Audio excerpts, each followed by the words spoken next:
오늘 이 시간 하나님께서 우리에게 주신 말씀은 사도행전 10장 17절에서 33절까지 말씀입니다.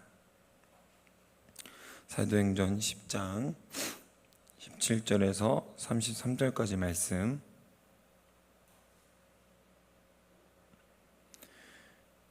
우리 하나님의 말씀을 다 같이 받들어 읽겠습니다.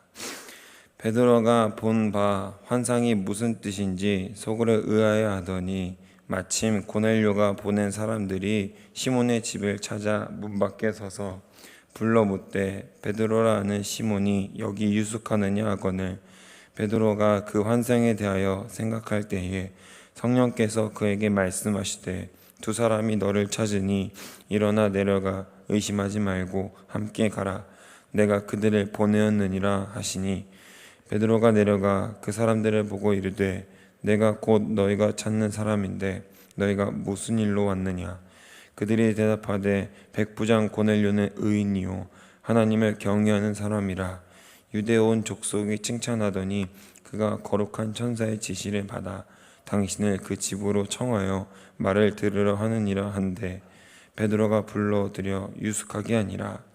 이튿날 일어나 그들과 함께 갈새 욥바에서 온 어떤 형제들도 함께 가니라. 이튿날 가이사랴에 들어가니 고넬료가 그의 친척과 가까운 친구들을 모아 기다리더니 마침 베드로가 들어올 때에 고넬료가 맞아 발 앞에 엎드려 절하니 베드로가 일으켜 이르되 일어서라 나도 사람이라 하고 더불어 말하며 들어가 여러 사람이 모인 것을 보고 이르되 유대인으로서 이방인과 교제하며 가까이 하는 것이 위법인 줄은 너희도 알거니와 하나님께서 내게 지시하사 아무도 속되다 하거나 깨끗하지 않다 하지 말라 하시기로 부름을 사용하지 아니하고 왔노라. 묻노니 무슨 일로 나를 불렀느냐. 고넬료가 이르되 내가 나흘 전 이맘때까지 내 집에서 제9시 기도를 하는데 갑자기 한 사람이 빛난 옷을 입고 내 앞에 서서 말하되 고넬료야 하나님이 내 기도를 들으시고 내 구제를 기억하셨으니 사람을 욥바에 보내어 베드로라는 시몬을 청하라. 그가 바닷가 무두정이 시몬의 집에 유숙하느니라 하시기로 오셨으니 잘하였나이다. 이제 우리는 주께서 당신에게 명하신 모든 것을 듣고자 하여 다 하나님 앞에 있나이다. 아멘. 오늘 말씀의 제목은 섭리로 한번 지어봤습니다. 하나님의 섭리 가운데 있는 온전한 신앙, 하나님의 전적인 의지를 통하여서 우리가 이 세상을 하나님 뜻 가운데에 거룩하게 살아나갈 수 있기를 간절히 소망합니다. 하나님의 계획은, 하나님의 뜻은요, 한 가지 특징이 있습니다. 강권적인 역사로 이루어질 때도 있지만 분명한 것은 하나님은 우리를 통하여서 그 일을 이루시기 원하신다는 것입니다. 그 일을 위하여서 하나님의 수준이 아니라 우리의 수준까지 낮춰주셔서 하나님이 그 뜻을, 그 귀하신 거룩한 계획을 우리와 함께 하신다는 사실입니다. 그 하나님의 낮아짐, 그 귀한 은혜를 함께 기억하며 우리 삶을 하나님의 섭리로 가득 채워나갈 수 있기를 주님의 이름으로 소망합니다. 첫 번째는 계획인데요. 하나님의 계획은 어떻게 나타날까요? 오늘 특별히 본문에서 고넬료라 하는 등장인물과 베드로라는 등장인물이 이 서사를 이어가고 있습니다. 우리가 읽은 본문 이전에 베드로가 기도하던 중에 각종 네발 달린 진승과 기는 것과 공중에 나는 것들이 있는데 또 하늘에서 음성이 들려오게 됩니다. 베드로야 먹어라. 그런데 베드로가 그렇게 할 수 없다고 얘기합니다.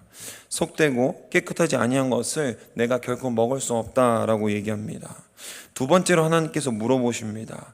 내가 깨끗하다고 한 것을 네가 속되고 부정이 있다 하지 말라 라는 음성이 들려옵니다. 세 번째 일이 있으니 이후에 그 그릇이 하늘로 올려져 갑니다. 베드로는 당연히 이 뜻을 이해하지 못합니다. 오늘 우리가 읽은 본문 17절 말씀부터 33절까지는 베드로의 이런 몰 이해가 적용되어 있습니다. 무슨 뜻이냐면요, 듣고도 알지 못하고 보고도 알지 못한다는 뜻이죠. 하나님의 계획을 전혀 모르는 겁니다. 그러니까 제가 보기에는 우리 베드로 선생님은 눈치도 없고요, 항상 의심이 많고 사람을 잘 믿지 못하는 어떤 그런 사람이었던 것 같아요. 이 베드로 선생님의 특징은 또 마태복음 14장에 보면 또 잘 드러납니다. 마태복음 14장에서 예수께서 물 위를 걸어오시고 재촉하시는 예수를 붙잡아 세우고 주님, 누구야 저 이렇게 걸어오는 사람을 보고 유령이라고 소리치더니 예수인 것을 확인하고서는 어떻게 얘기하죠? 예수님이시면 저도 걷게 하소서, 물 위를 걷게 하소서라고 예수님을 또 시험하는 모습이 등장하잖아요. 얼마나 의심이 많은 사람입니까? 수제자라고 얘기하면서도 우리가 가장 잘 알고 있는 것도 자신이 예수 그리스도를 절대 부인하지 않겠다고 하면서도 마지막에 가서는 또 부인하고, 호언장담하는 것과는 다르게 항상 의심이 많고 자신의 말을 제대로 지키지 못하는 베드로 선생님을 우리는 볼 수 있습니다. 그런 두려움 가운데에 우리는 예수 그리스도를 믿고 있습니다. 예수 그리스도를 보지 않았을 때 자신의 의지가 아니라 예수 그리스도를 보면서 나아갔을 때는 물 위를 걸을 수 있었지만, 예수 그리스도를 보지 않으면, 우리가 예수께로 시선을 돌리지 않으면 물 속에서 걷다가 갑자기 빠져 들어가게 되는 그런 삶을 살게 된다는 것입니다. 하나님께서는 베드로의 이런 성향을 정확히 아셨던 것 같아요. 그래서 한 번 말하고 먹어라, 내가 속되다 한 것을 네가 속되다 하지 말라, 속되다 하지 아니한 것을 네가 속되다 하지 말라 라고 한 번 얘기가 끝나는 것이 아니라 무려 3번이나 말씀해 주시고 베드로에게 그 궁금증을, 의아함을 풀어주시기 위해서 노력하고 계시는 모습을 볼 수 있습니다. 베드로는 그런 사람이었습니다. 2-3번 말해주고 눈으로 보여줘야 하는 사람. 그러나 하나님의 계획은요, 우리를 사용하시기 위해 우리의 인식 가운데에서도 하나님도 우리와 함께 계속해서 낮아지고 계시는 모습을 볼 수 있다는 것입니다. 만일 우리가 하나님의 강권적인 역사와 그 은혜, 그 구속됨을 우리가 완전히 이해할 수 있다면 어쩌면 예수 그리스도께서 인간의 몸으로, 육체로 십자가에 달려 죽지 않으셔도 됐었을지 모릅니다. 하나님은 우리의 수준과 인식에 맞춰 주신다. 그렇게 하나님은 우리의 계획을, 그 섭리를 이루어 가실 준비를 하고 계시다는 것입니다. 하나님의 계획은 우리를 통하여서 이루고 싶어 하시고, 우리는 그 하나님의 계획에 분명히 속해 있기 때문에 하나님의 음성을 듣고 하나님의 뜻을 잘 구별하고 인지할 수 있는 거룩한 오감을 우리가 오늘 이 시간 구할 수 있기를 소망합니다. 2번째는 이방인 선교입니다. 이제 이야기의 서사를 계속해서 이끌어가야 할 고넬료가 보낸 사람들이 등장하죠. 본격적으로 17절부터 등장합니다. 고넬료는 어떤 사람입니까? 성경은 고넬료를 이달리아 부대란 군대의 백부장이라고 소개하고 있습니다. 그리고 그가 경건하여서 온 지방과 더불어 하나님을 경외하며 백성을 많이 구제하고 하나님께 항상 기도하는 사람이라고 설명하고 있습니다. 그때 당시에 로마는 다신교 사회였기 때문에 다른 신을 믿는 일이 크게 불법적인 일은 아니었습니다. 법적으로 처벌받거나 어떤 제재의 대상이 들어가지 않는다는 것이죠. 그럼에도 불구하고 제우스가 가장 높은 신인 로마 사람이 하나님께 항상 경건하여서 기도하고 온 집안이 하나님을 부르고 그것 때문에 백성들을 구제하고 하나님께 이렇게 나아간다고 하는 것은, 그 사실 자체는 조금 이상한 일입니다. 그 이상한 일을 하는 고넬료라는 일을 하나님께서는 부르셔서 베드로에게 보내어 주십니다. 어떻게 보내주실까요? 고넬료가 보낸 사람을 만나기 전에 베드로는 어떤 말씀을 받습니까?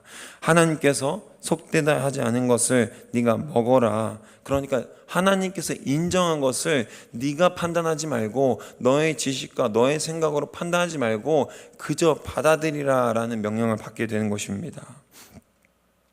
이것은 단순한 인간의 문제, 음식의 문제를 넘어서 인간의 구원의 문제를 다루고 있습니다. 베드로는 유대인이고요, 하나님의 선택된 민족으로서 믿음적인 어떤 구원에 대한 확실한 프라이드와 약속이 있는 사람이었다는 것입니다.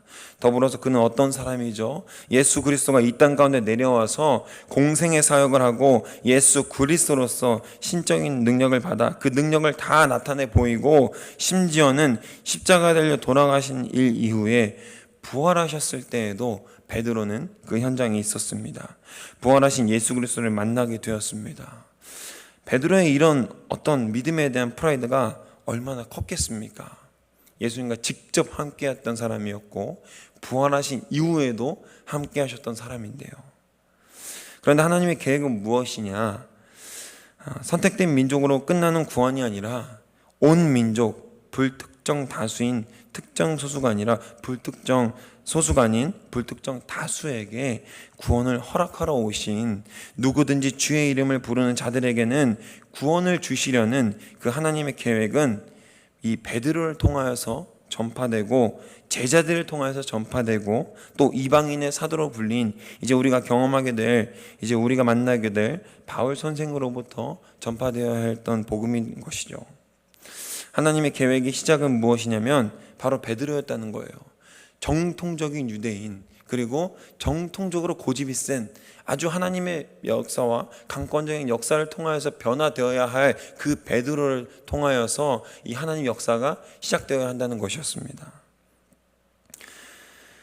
선택된 민족만이 구원받는 것이 아니라 이제 더 나아가서 이방인에게까지도 하나님께서 거룩하다 하고 선하신 것을 우리가 판단하지 아니하고 하나님의 판단의 뜻대로 그들의 복음을 전해주는 일, 하나님의 사랑을 전하여 주는, 가르쳐 주는 일, 그것이 하나님의 온전한 계획이었다는 것입니다.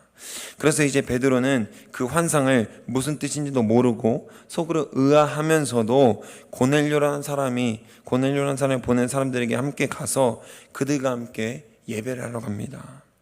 사랑하는 성도 여러분, 우리 삶 가운데서도 얼마나 많이 판단하고 정죄하고 사는지 우리 스스로도 이미 너무 잘 알 것 같습니다.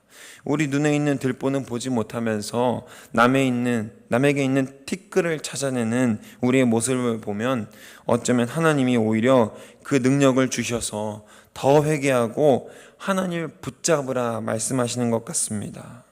하나님 말씀하십니다. 하나님이 선하다고 한 것을 내가 부정하다고 하지 말라.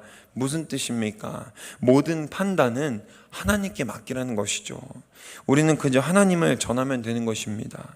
그 구원과 복음이 그들에게 언젠가는 전달되기를 소망하면서 말이죠. 저번에 중고등부 찬양팀 친구들과 선생들과 노방전도를 나갔었는데요.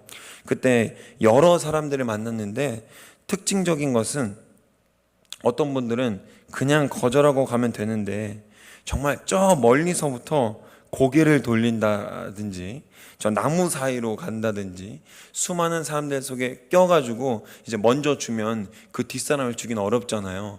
그 먼저 주는 사람 뒤로 꼭 지나간다든지 정말 필사적으로 이 물티슈와 볼펜을 받으면 안 되는 사람들처럼 이렇게 이러저러 피해가는 모습을 볼 수 있었습니다. 이런 생각이 들더라고요. 뭐 저렇게까지 오버를 해. 그냥 안 받으면 되지. 참 속상하네. 그래도 우리 구원을 전하러 왔는데 저희 입장에서는 그럴 수 있잖아요. 참 나도 안 주면 그만이야 라고 생각할 수 있는데 이 생각이 듦과 동시에 만약 여기서 내가 조금 더 보수적이었다면 나만 구원받고 우리 교회만, 내가 속한 공동체만 구원받자고 얘기하겠구나 라는 생각이 들었습니다. 그 생각이 들자마자 바로 저를 돌이키고 저들이 언젠가는 예수 그리스도를 볼 수 있기를, 예수께 돌아올 수 있기를 소망했습니다. 하나님이 바로 이런 것을 원하셨던 것이 아닐까요? 먼저 선택된 구원이 떨어진 유대인들이 생각을 바꾸고 자신들 스스로들 뿐만 아니라 모든 창조물인 우리가 함께 동일한 구원을 받는 것을 원하시는 것이 아닐까 생각합니다. 그 증거로 바울이란 사람이 있었고 아직도 수많은 이들이 삶의 자리에서 실제로 거리에 나가 주님의 복음을 전하고 있고 우리 삶 가운데에서도 거룩하신 하나님의 영광을 나타내고 있는 것이 증거가 아닐까 생각합니다. 우리도 귀한 예수 그리스도의 사랑을 받은 그대로 전하며 선포할 수 있기를, 우리 삶에서 선포할 수 있기를 주님의 이름으로 소망합니다. 우리 마지막으로 놀라운 계획인데요. 하나님의 판은요, 하나님이 짜놓으신 그 계획은 우리가 뭘 크게 하지 않아도 잘 돌아가고 동작됩니다. 베드로는 고넬료가 보낸 사람들을 따라 고넬료를 만나게 되죠. 고넬료는 베드로를 맞으며 절까지 할 정도로 그를 극진히 대접합니다. 여기서 베드로가 한 가지 잘한 게 있어요. 일어서라, 나도 사람이다. 뭐 어떤 신적인 능력을 전하는 예수 그리스도의 제자가 아니라 나도 너와 같은 똑같은 사람이다 라고 분명히 선을 긋고 얘기하죠. 그러나 여전히 베드로의 인식은 스스로 유대인이며 또 이방인과 교제하는 것이 위법이라며 스스로의 정체성을 다시 한번 일깨웁니다. 그러나 고넬료가 사람들을 불러 모아 베드로를 청한 것은 고넬료 스스로의 뜻이었나요? 하나님의 뜻이었나요? 바로 하나님의 계획과 섭리 안에 있었던 일이라는 것입니다. 우리 삶에는 하나님의 계획을 알아차릴 수 있는 신앙의 센서와 거룩하게 행동할 수 있는 결단이 필요합니다. 요즘 제가 집에서 짬뽕을 만들어 먹고 있어요.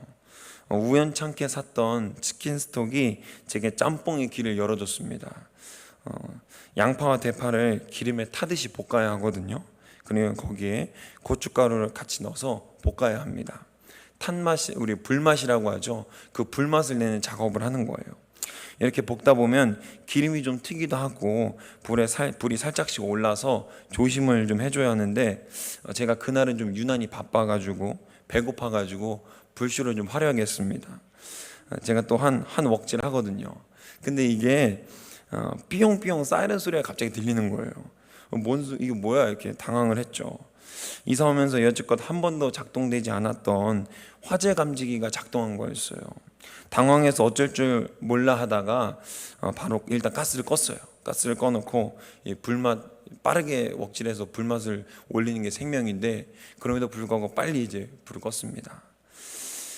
일단 어떻게 할 줄 모르니까요, 기다려 보니까 불행인지 다행인지 스프링클러는 없어가지고 물은 안 나오고, 조금 기다려 보니까 그 사이렌 소리가 꺼졌습니다. 화재 감지기만 작동하고 자동으로 꺼지더라고요. 화재 감지기가 가스레인지와 이렇게 멀리 떨어져 있는데 어떻게 동작할 수 있었을까요? 원리는 뜨거운 연기를 어느 정도 감지하다가요, 그 연기가 일정 수준이 되면 팽창되어서 화재 경보를 울리는 방식이라고 하더라고요. 그러니까 화재 감지기는 늘 연기만 집중하고 있는 거예요. 연기에 집중해서 그 연기가 일정 수준이 넘으면 바로 센서를 작동시켜서 자신의 할 일을 한다는 것입니다. 우리 신앙인들도요, 비슷하게 생각을 했습니다. 이런 거룩의 센서가 있어야 하지 않을까 생각합니다. 하나님의 뜻을 알아차릴 수 있고, 하나님의 뜻을 알았으면 이제 거룩하게 행동할 수 있는, 주저없이 경보를 울릴 수 있는 화재 감지기처럼 우리도 하나님의 뜻을, 하나님 그 음성을 듣고 망설이지 않고 가스레인지를 껐던 저의 모습처럼 우리 삶에도 이러한 센서와 이러한 결단이 있어야 한다는 것입니다. 하나님의 말씀을 듣고도 우리는 행동하지 않습니다. 하나님의 음성을 듣고도 순종하지 않는 우리의 모습을 보게 되죠. 그 뜻이 아니라면 하나님 뜻을 바꾸려고 노력하는 우리의 모습을 볼 때도 있지 않습니까? 저는 항상 하나님 뜻을 바꾸려고 노력했던 사람이었습니다. 하나님께서 저쪽으로 가라고 분명히 말씀하시는데, 하나님 혹시 헷갈리셨던 건 아닐까요? 저쪽 길은 아니었을까요? 하나님, 저 이쪽 길보다는 저쪽 길이 제가 마음에 드는데 제가 저쪽 길로 갈 수 있도록 다시 말씀해 주세요. 할렐루야. 이게 비단 저만의 모습이 아니라 오늘날 많은 신앙인들이 크리스천이라고 하는 사람들이 예수 그리스도의 말씀을 듣고도 행하지 않으면서 혹시 예수 그리스도의 뜻이 잘못된 것은 아닐까, 하나님이 한 번 더 얘기해 주시지 않을까라고 기다리며 주저하며 정말 복음이 필요한 곳에 우리의 삶을 통하여서 하나님의 영광이 드러나야 하는 그 순간에 그 타이밍을 놓치게 만든다는 것입니다. 사랑하는 성도 여러분, 우리 한가운데에서 거룩의 센서를 작동시키셔서 언제나 늘 예수 그리스도의 말씀만 집중하셔서 예수 그리스도가 말씀하신 그 음성을 따라서 우리 삶을 거룩의 자리로 나아갈 수 있게, 그 하나님의 섭리에 우리가 온전히 작동할 수 있기를, 우리의 삶을 그렇게 준비하기를 소망합니다.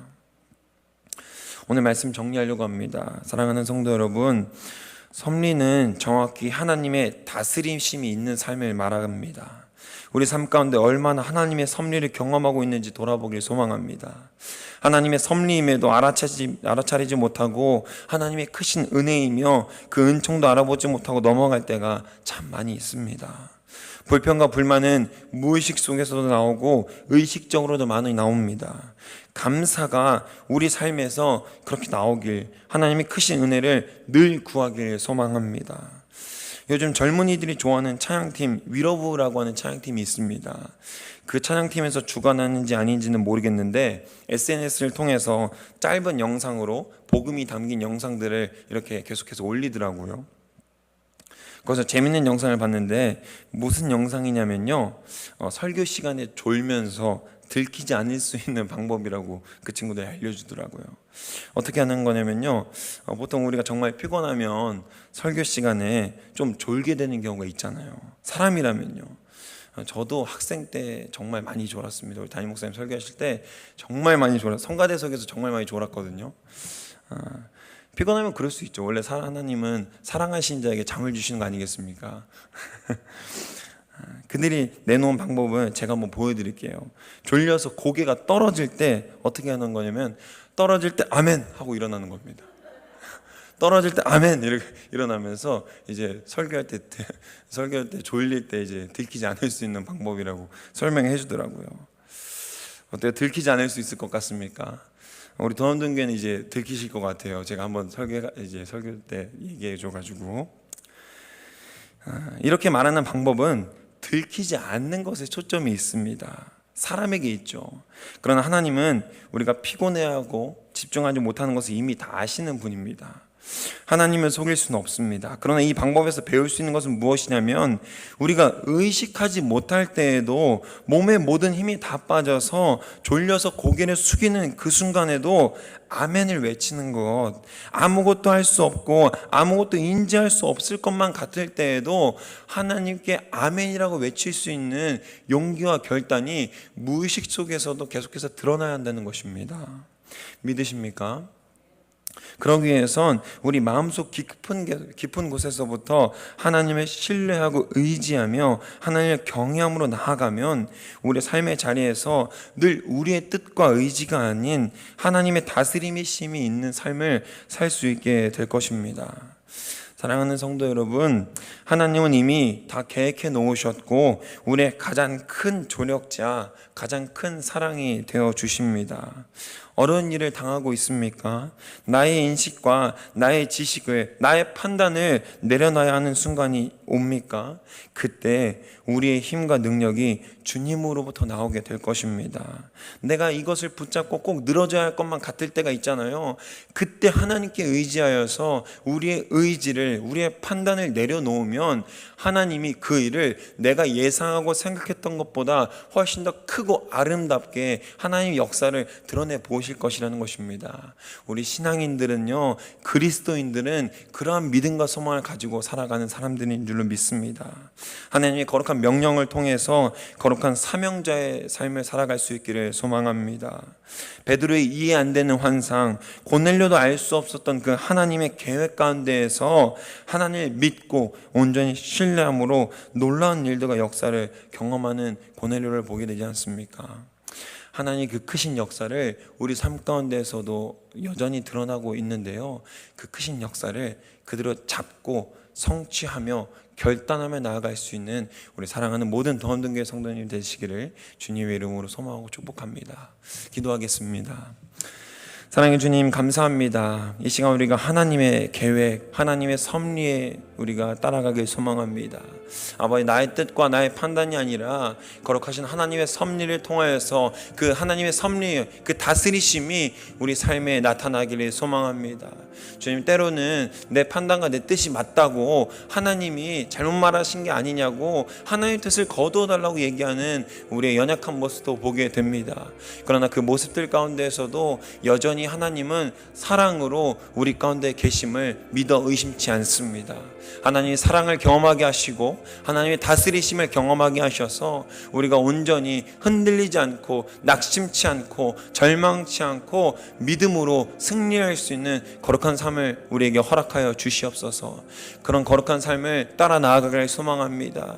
어려움 가운데에서도 하나님께 순종할 수 있도록 도와주시고, 내가 이해할 수 없고 내가 믿지 못하는 그 순간 가운데에서도 하나님께서 하나님의 능력으로 믿게 하셔서 그렇게 거룩한 마음으로 주의 성도된 주의 자녀된 사람들로서 나아갈 수 있도록 붙잡아 주시옵소서.